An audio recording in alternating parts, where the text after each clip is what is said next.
Statistics show that a major challenge facing people in starting a business, especially women, is a lack of confidence in legal and regulatory processes. Today, we are tackling that mountain of registration in our 3 R's of starting a business. It's the step 2.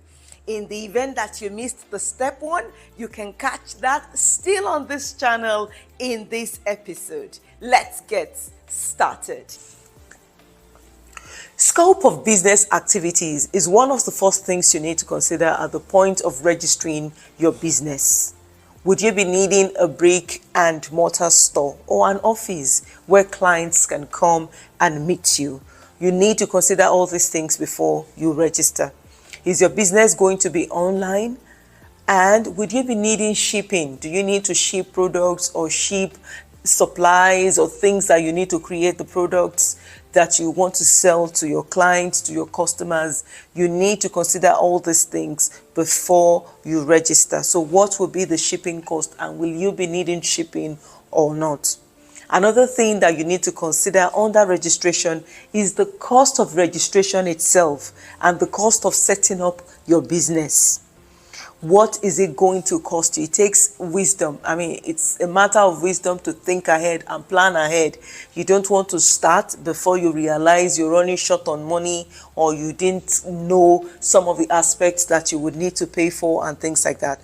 So you need to consider the setup costs. You need to consider the cost of running the business at the initial stage, because it is not every business you start that gets to give you money back, that you start making profit on immediately. So you need to consider, how do I cover the cost for the first few months or the first few weeks of business operation before I get to find clients that are able to pay me? Because sometimes people start business and do a lot of pro bono that is working, almost for free, to find clients, to get to know people, to settle into a new environment. So you need to consider all those things before you register. How long are you able to carry the business before the business starts turning up profits? Those are things that you need to consider. You also need to know that different business opportunities have varying costs attached to them. So you need to find out. This is where, like we said in the last video, it is important for you to do your research. If you have not watched that, please check out that video here still on my channel. Moving on, some examples of costs that you need to consider is the company registration and licenses. In some countries like Qatar, you need to take a trade license. So you need to consider that.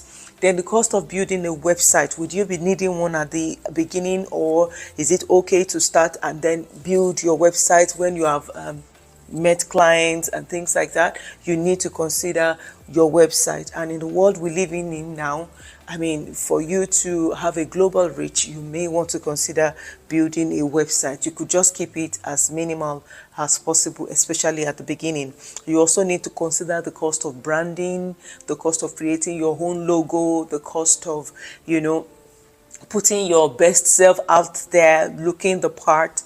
What will it cost you to at least be the business person that you want to be, and brand yourself according to what you are reaching out to the people to see.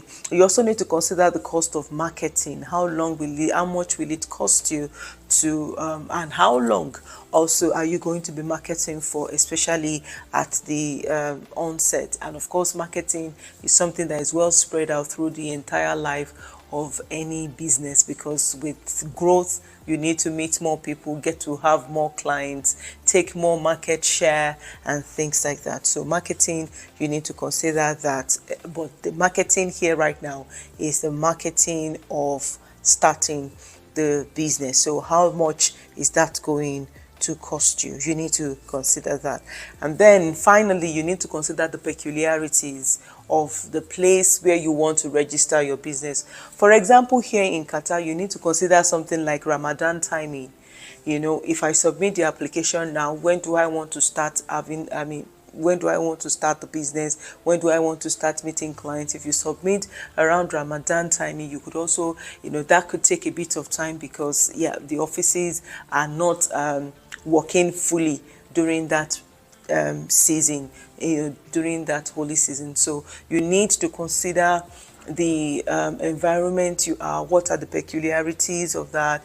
Am I in the Middle East? Will it be impacted by a reduction in production during Ramadan season or during festivities and all that? And then what are the vendors that I'll be needing to set things up?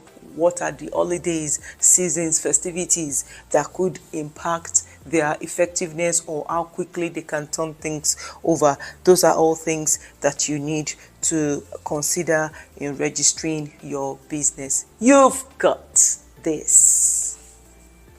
Wow, what great progress we have made today. Well done to you. In the next video, we are going to be considering the third R. Today we talked about registration. The last in the series, but not the least, is the third R, and that's going to be on results. Don't miss it.